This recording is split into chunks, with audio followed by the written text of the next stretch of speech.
அஸ்ஸலாமு அலைக்கும் வரஹ்மத்துல்லாஹி வபரகாத்துஹு. இன்ஷா அல்லாஹ் பிரம்மாண்டமான ஆட்சி கொடுக்கப்பட்ட சுலைமான் அலைஹிஸ்ஸலாத்து வஸ்ஸலாம் அவர்களுடைய வாழ்க்கை வரலாற்றை நம்ம பார்ப்போம். வீடியோவை ஃபுல்லாக பாருங்கள். நம்மளை ஆச்சரியத்துக்கு கொண்டு போகிற மாதிரி பல சம்பவங்கள் இந்த வாழ்க்கை வரலாற்றில் நமக்கு இருக்குது. அதில் அதிகப்படியான படிப்பினைகளும் நமக்கு இருக்குது. இன்ஷா அல்லாஹ் வீடியோவை அதனால் ஃபுல்லாக பாருங்கள். தாவூத் அலைஹிஸ்ஸலாத்து வஸ்ஸலாம் அவர்களுடைய மகன்தான் சுலைமான் அலைஹிஸ்ஸலாத்து வஸ்ஸலாம். தாவூத் நபியுடைய மரணத்திற்கு பிறகு சுலைமான் அலைஹிஸ்ஸலாத்து வஸ்ஸலாம் அவங்க ஆட்சிக்கு வராங்க. அவங்க ஆட்சிக்கு வரும் பொழுது அல்லாஹ் கிட்ட ஒரு துவா செய்கிறாங்க. என்னன்னா, யா அல்லாஹ், இதுவரைக்கும் நீ யாருக்குமே கொடுக்காத அளவுக்கு ஒரு பிரம்மாண்டமான ஆட்சி அதிகாரத்தை நீ எனக்கு கொடுக்கணும்னு. அல்லாஹ் தாலாவும் சுலைமான் அலைஹிஸ்ஸலாத்து வஸ்ஸலாம் அவர்களுடைய துவாவை ஏற்றுக்கிட்டு அவங்களுக்கு ஒரு பிரம்மாண்டமான ஆட்சியை அல்லாஹ் தாலா வழங்குறான். இன்னும் அல்லாஹ் தாலா சுலைமான் அலைஹிஸ்ஸலாத்து வஸ்ஸலாம் அவர்களுக்கு காற்றை வசப்படுத்தி கொடுத்துருந்தான், ஜின்களை வசப்படுத்தி கொடுத்துருந்தான், இன்னும் பறவைகள் விலங்குகளுடைய பாஷைகளை அல்லாஹ் தாலா கற்றுக் கொடுத்துருந்தான். ஒரு நாள் சுலைமான் அலைஹிஸ்ஸலாத்து வஸ்ஸலாம் அவர்களுடைய குதிரை லாயத்துக்கு போகிறாங்க. அந்த குதிரைகள் எல்லாம் பார்வையிட போகும் பொழுது என்ன ஆகுது, அந்த குதிரையினுடைய அழகில் அந்த கம்பீரமான தோற்றத்தை பார்த்துட்டு வியப்பில் எப்படி ஒவ்வொரு குதிரையாக பார்க்கும் பொழுது என்ன ஆயிடுச்சுன்னா, அவங்க அசர் தொழுகையவே மறந்துட்டாங்க. அந்த அளவுக்கு அதில் மூழ்கி போயிட்டாங்க. இப்போ நம்மளே ஒரு இடத்துக்கு சுற்றி பார்க்க போகிறோம் அப்படின்னா, ஒரு அழகான விஷயத்தை பார்க்குறோன்னா அதில் மூழ்கிடுவோம்ல. அந்த மாதிரி சுலைமான் அலைஹிஸ்ஸலாத்து வஸ்ஸலாம் என்ன பண்ணிட்டாங்க, இந்த குதிரைகள்லாம் இவ்வளவு அழகாக இருக்கேன்னு அதில் நேரத்தை செலவிட்டனால அசருடைய தொழுகை அவங்களுக்கு தவறி போயிடுச்சு.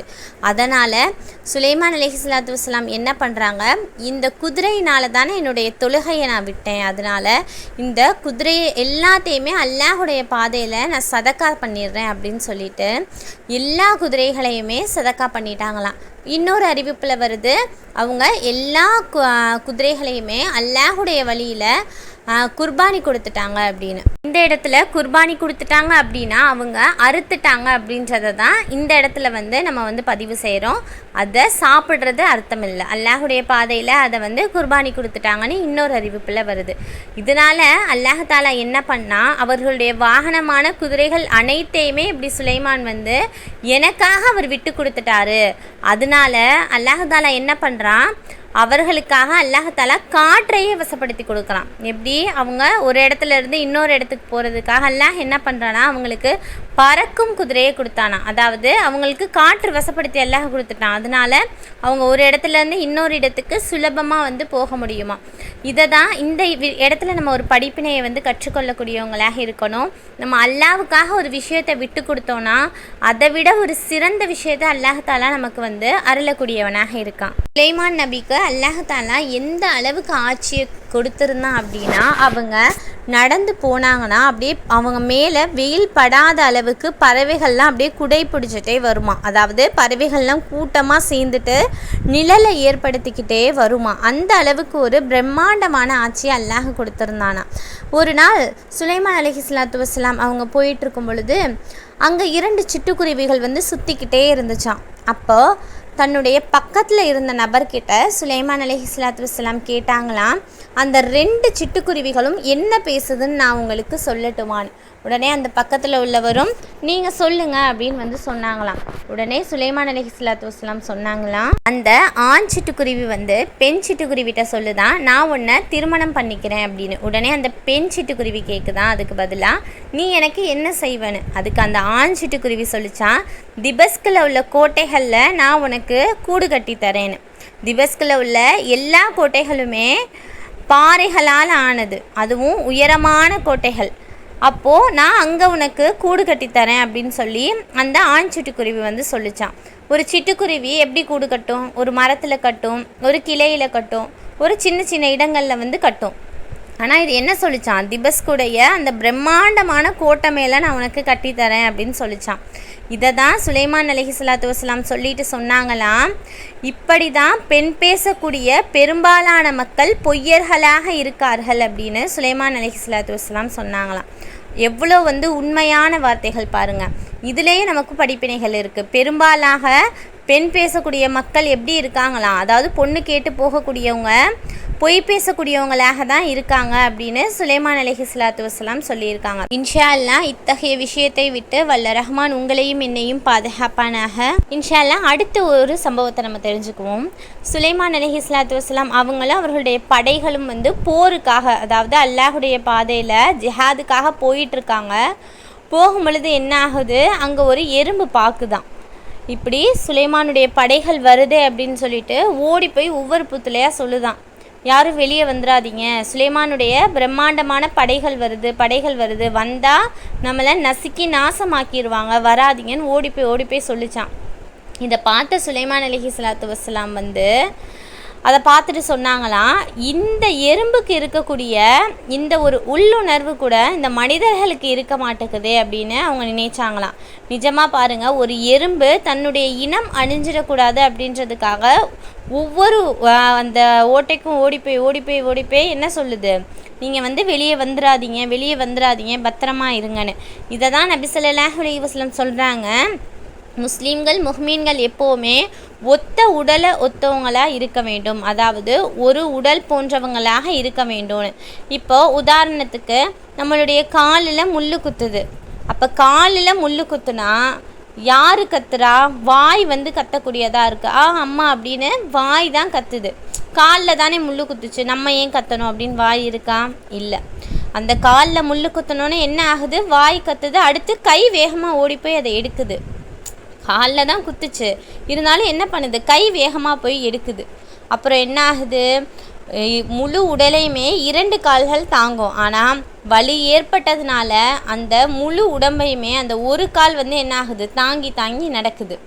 அடுத்து என்ன ஆகுது, அவங்க சரி காலில் முள் குத்திடுச்சு அப்படின்ட்டு ஒரு ஹாஸ்பிட்டல் போகிறாங்க. ஒன்று டாக்டர் சொல்கிறாரு, காலில் முள் குத்திருக்கா, அப்போ அது சரி பண்ணணும்னா கையில் ஒரு முள் குத்தணும் அப்படின்றாங்க. அதாவது என்ன சொல்கிறாங்க, ஊசி போடணும் அப்படின்னு சொல்கிறாங்க.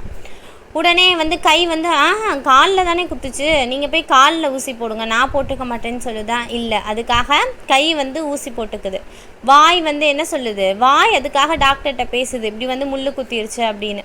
இப்போது எப்படி ஒரு உறுப்பில் பாதிப்பு ஏற்பட்டால் மொத்த உடலுமே அதுக்கு ஒத்துழைத்து எப்படி வேதனையில் துடிக்குதோ அந்த மாதிரி தான் ஒரு முஸ்லீம்க்கு வேதனை ஏற்பட்டால் இன்னொரு முஸ்லீம் துடிக்கக்கூடியவங்களாக இருக்கணும் அப்படின்னு நபி ஸல்லல்லாஹு அலைஹி வஸல்லம் அவங்க சொன்னாங்க.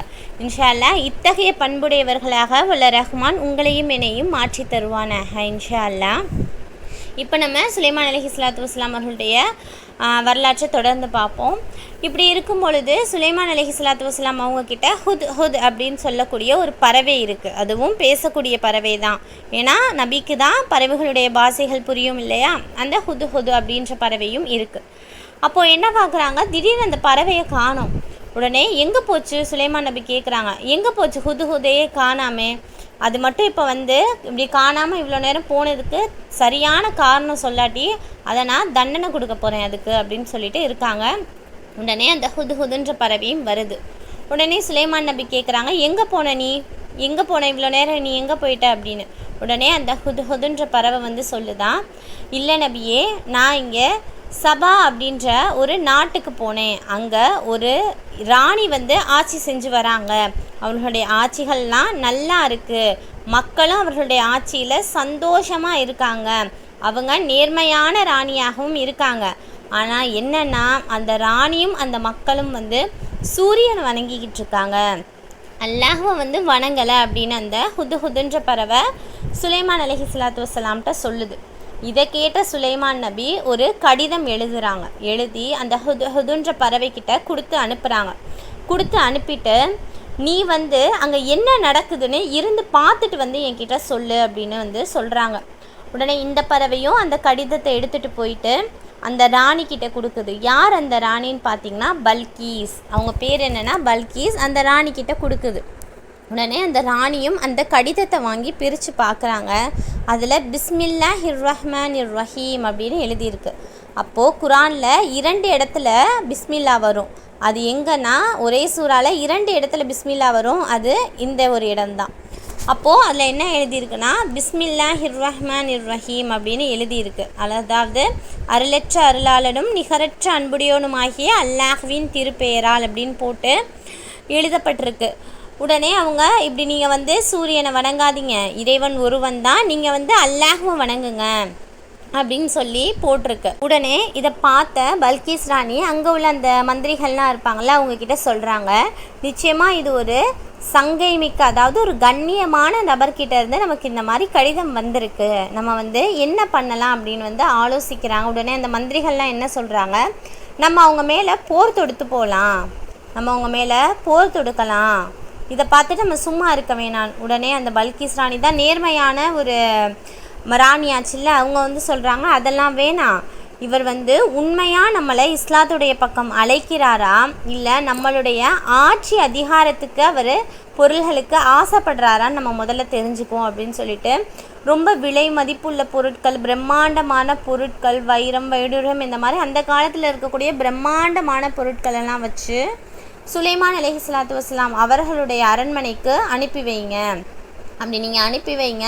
அவர் அந்த பொருட்கள் எல்லாம் வாங்கிக்கிட்டு அமைதியாக இருந்துட்டார்னா அவர் நம்ம பொருட்களுக்காக தான் ஆசைப்பட்டு இந்த மாதிரி கடிதம் எழுதியிருக்காரு, அதுக்கப்புறம் நம்ம வந்து போர் தொடுக்கலாம் அப்படின்னு சொல்லி முடிவு எடுக்கிறாங்க. உடனே இதை வேகமாக இந்த ஹுதுன்ற பறவை கேட்டுட்ருக்கலே அதை போய் சுலைமான் நபிக்கிட்ட சொல்லிடுது.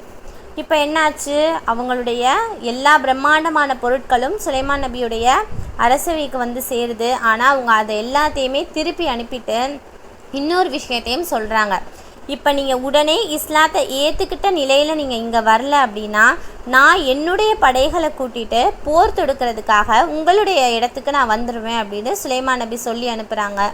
உடனே இதை கேட்ட பல்கீஸ் ராணி, என்ன நம்ம பொருட்களை எல்லாம் அவர் திருப்பி அனுப்பிட்டாரா, அப்போ அவர் வந்து இந்த பொருட்கள் மேலேயும் நம்மளுடைய ஆட்சி அதிகாரத்து மேலேயும் அவர் வந்து ஆசைப்படலை அப்படின்னு சொல்லிட்டு நம்ம அங்கே போகலாம் அப்படின்னு அந்த பல்கீஸ் ராணி அந்த சபான்ற இடத்துலேருந்து நாட்டிலேருந்து கிளம்பி போகிறாங்க. இப்போ இங்கே என்ன நடக்குது அப்படின்னு பார்த்தீங்கன்னா, சுலைமான் நபிக்கு தெரிஞ்சிருச்சு பல்கீஸ் ராணி பார்க்குறதுக்காக வராங்க அப்படின்னு. உடனே சுலைமான் அலைஹிஸ்ஸலாத்து வஸ்ஸலாம் என்ன பண்ணுறாங்க, அவங்க இங்கே வர்றதுக்குள்ளே அவர்களுடைய அரியணையை, அதாவது அவங்களுடைய சிம்மாசனத்தை இங்கே நம்ம கொண்டு வந்துடணும், அந்த வேலையை யார் வந்து சிறப்பாக செஞ்சு முடிப்பீங்க அப்படின்னு வந்து கேட்குறாங்க. உடனே அங்கே உள்ள ஒரு ஜின் சொல்லுதான், நபியே நீங்கள் என்கிட்ட அந்த பொறுப்பை கொடுங்க, நீங்கள் உட்காந்துருக்க இடத்துலேருந்து எந்திரிக்கிறதுக்குள்ளே நான் வந்து அந்த சிம்மாசனத்தை இங்கே கொண்டு வந்துடுறேன்னு. உடனே அங்கே இருக்க வேதம் படித்த ஒரு நபர், ஒரு இறை நம்பிக்கையான ஒரு நபர் சொன்னாராம், நபியே நீங்கள் கண்ணை மூடி தோறங்க, நான் அந்த சிம்மாசனத்தை இங்கே கொண்டு வந்து கொடுத்துட்றேன், இங்கே வச்சிடுறேன். உடனே அதே மாதிரியே அவங்களுடைய சிம்மாசனம் கண்ணை மூடி துறக்கிற நேரத்துக்குள்ளே சுலைமான் நபியுடைய அரண்மனைக்கு வந்துருச்சான். இப்போ பல்கீஸ் ராணி வராங்க, வந்த உடனே பார்க்குறாங்க, என்ன பார்க்குறாங்கன்னா அவர்களுடைய சிம்மாசனம் வந்து சுலைமான் அலைஹிஸ்ஸலாத்து வஸ்ஸலாம் அவர்களுடைய அரண்மனையில் இருக்கிறத பார்த்து அவங்களுக்கு ஆச்சரியம் தாங்க முடியலை. என்னடா இது, நம்ம வர்றதுக்குள்ளே எப்படி நமக்கு முன்னாடி இந்த சிம்மாசனம் இங்கே வந்துச்சுன்னு ஒரே ஆச்சரியத்தில் இருக்காங்க. இந்த இடத்துல ஒரு விஷயம், சுலைமான் நபியுடைய அரண்மனையானது எந்த அளவுக்கு பிரம்மாண்டமானதாக இருந்துச்சுன்னா, பல்கீஸ் ராணி அவங்க அது உள்ளே நுழையும் பொழுது கீழே தண்ணீர் தான் இருக்குது அப்படின்னு நினச்சிட்டு அவங்களுடைய ஆடையை, அதாவது கீழே ஆடையை இப்படி மேலே தூக்கிக்கிட்டு நடந்து வந்தாங்களாம். அதை பார்த்து சுலைமான் அலைஹிஸ்ஸலாத்து வஸ்ஸலாம் சொன்னாங்களாம், உங்களுடைய கீழாடைகளை நீங்கள் தொங்க விட்டுருங்க, அது வந்து தண்ணீர் அல்ல, இது வந்து பளிங்குகளால் ஆன தரை அப்படின்னு சொன்னாங்களாம். அப்போது ஒரு தரை நமக்கு பார்த்தா தெரியும், ஆனால் அது தண்ணீர் போன்ற அளவுக்கு, அந்த அளவுக்கு பளபளப்பா, அதுவும் தண்ணீர் எந்த நிறம், அந்த நிறத்தில் ஒரு பளிங்கால ஆன ஒரு மாளிகை அல்லாஹ்தாலா அவர்களுடைய ஆட்சியில் அவங்களுக்கு கொடுத்துருந்தான். அந்த அளவுக்கு ஒரு பிரம்மாண்டமான ஆட்சி சுலைமான் நபியுடையதாக இருந்துச்சு. உடனே பல்கீஸ் ராணியும் வராங்க, அவங்களும் அல்லாஹுடைய மார்க்கத்தை ஏற்றுக்கிறாங்க. அவங்க சொல்கிறாங்க, இந்த சுலைமான் எந்த இறைவன் மீது நம்பிக்கை கொண்டு உள்ளாரோ அந்த இறைவனை நானும் நம்பிக்கை கொள்கிறேன் அப்படின்னு அவங்களும் அல்ஹம்துலில்லாஹ் இஸ்லாத்தை வந்து ஏற்றுக்கிறாங்க. அதற்கப்புறமா அவங்க 2 பேருக்கும் திருமணமான வரலாறுகள்லாம் இருக்குது. ஆனால் முக்கியமான சுலைமான் அலைஹிஸ்ஸலாத்து வஸ்ஸலாம் அவர்களுடைய வாழ்க்கையில் நடந்த முக்கியமான சில விஷயங்களை நம்ம வந்து இன்ஷா அல்லாஹ் தெரிஞ்சுக்கிட்டோம். அது மட்டும் இல்லை, இவர்களுடைய வாழ்க்கையில் நமக்கு கிடைக்கக்கூடிய படிப்பினை என்னென்னா, அல்லாஹுடைய பாதையில் நம்ம அல்லாஹுக்காக ஒரு விஷயத்தை விட்டு கொடுத்தோம் அப்படின்னா நிச்சயமாக அதை விட பல மடங்கு சிறந்த விஷயத்தை அல்லாஹ்தாலா நமக்கு தருவான். இன்ஷா அல்லாஹ் இன்னொரு சிறிய சம்பவத்தை நம்ம பார்ப்போம். நபி ஸல்லல்லாஹு அலைஹி வஸல்லம் அவங்க ஒரு நாள் அவங்க ஆயிஷா ரலியல்லாஹு அன்ஹா அவர்கள் இருக்கக்கூடிய வீட்டுக்குள்ளே வராங்க. ஆயிஷா ரலியல்லாஹு அன்ஹா அவர்களை திருமணம் முடிக்கும் பொழுது அவர்களுக்கு சிறு வயது இல்லையா, அதனால அவர்கள் விளையாடக்கூடிய பொம்மைகள்லாம் ஒரு அலமாரியில் அடுக்கி வைக்கப்பட்டிருக்கு. உடனே காற்று அடிக்கிறதுனால அந்த அலமாரியில் போடப்பட்ட திரை விளக்கப்பட்ட அந்த பொம்மைகள்லாம் நபி ஸல்லல்லாஹு அலைஹி வஸல்லம் அவர்களுடைய கண்களுக்கு தென்படுது. உடனே நபி ஸல்லல்லாஹு அலைஹி வஸல்லம் அவங்க ஆயிஷா ரலியல்லாஹு அன்ஹா அவங்கள கூப்பிட்டு இதெல்லாம் என்ன பொம்மைகள் சொல்லுங்கள் அப்படின்னு கேட்குறாங்க. நம்ம எப்படி சின்ன பிள்ளைங்க இருந்தால் கேட்போம்ல, அந்த மாதிரி நபியும் கேட்குறாங்க. உடனே ஆயிஷா ரலியல்லாஹு அன்ஹா அவங்க ஒவ்வொரு பொம்மையாக எடுத்துகிட்டு இதுதான் சொப்பு, இது குடம், இந்த மாதிரி இது பானை அப்படின்னு ஒவ்வொரு பொருளாக எடுத்து காட்டும் பொழுது ஒரு குதிரை இருக்குது. இதை பார்த்து ஆயிஷா ரலியல்லாஹு அன்ஹா சொல்கிறாங்க இதுதான் குதிரைன்னு. உடனே நபி ஸல்லல்லாஹு அலைஹி வஸல்லம் கேட்குறாங்க என்ன அந்த குதிரை எப்படி இருந்துச்சுன்னா ஒரு ரெக்கை வச்ச குதிரை, அந்த பொம்மை ரெக்கை வச்ச குதிரை பொம்மை இருக்குது, இதுதான் குதிரை அப்படின்னு ஆயிஷா ரலியல்லாஹு அன்ஹா அவங்க சொன்னோன்னே இந்த குதிரைக்கு என்ன ரெக்கை இருக்குது, குதிரைக்கு ரெக்கை எங்கேயாவது இருக்குமா அப்படின்னு நபி ஸல்லல்லாஹு அலைஹி வஸல்லம் அவங்க கேட்டாங்களாம். உடனே ஆயிஷா ரலியல்லாஹு அன்ஹா அவங்க சொன்னாங்களாம் ஏன் உங்களுக்கு தெரியாதா, சுலைமான் அலைஹிஸ்ஸலாத்து வஸ்ஸலாம் அவர்களுக்கு அல்லாஹு தாலா ரெக்கை வச்ச குதிரையை கொடுக்கலையா அப்படின்னு கேட்டாங்களாம். உடனே நபி ஸல்லல்லாஹு அலைஹி வஸல்லம் அவங்க தன்னுடைய கடவாய்ப்பல் தெரிகிற அளவுக்கு சிரித்தாங்களாம். ஏன்னா நபி ஸல்லல்லாஹு அலைஹி வஸல்லம் அவங்க கடவாய்ப்பல் அளவுக்கு சிரித்த சம்பவங்கள் ஒரு சில தான், அதில் இதுவும் ஒன்றாம். அப்போது பார்த்துக்கோங்க, அல்லாஹ் தாலா பறக்கிற ரெக்க வச்ச குதிரையெல்லாம் சுலைமான் அலைஹிஸ்ஸலாத்து வஸ்ஸலாம் அவர்களுக்கு கொடுத்துருந்தான். இன்னும் சுலைமான் அலைஹிஸ்ஸலாத்து வஸ்ஸலாம் அவர்களுடைய மரணம் எப்படி நிகழ்ந்துச்சு அப்படி இன்ஷா அல்லாஹ் நம்ம தெரிஞ்சுக்குவோம். சுலைமான் அலைஹிஸ்ஸலாத்து வஸ்ஸலாம் அவர்கள் ஜின்களை வேலை வாங்கிட்டு இருக்க அந்த நேரத்தில் அவர்களுடைய தடியில் அவங்க ஊன்றியவாறே அவங்க வஃபாத் ஆயிட்டாங்க. ஆனால் அவங்க தடியில் ஊன்றி நின்றவாறே அவங்க என்ன பண்ணிட்டாங்களாம், வஃபாத் ஆயிட்டாங்க.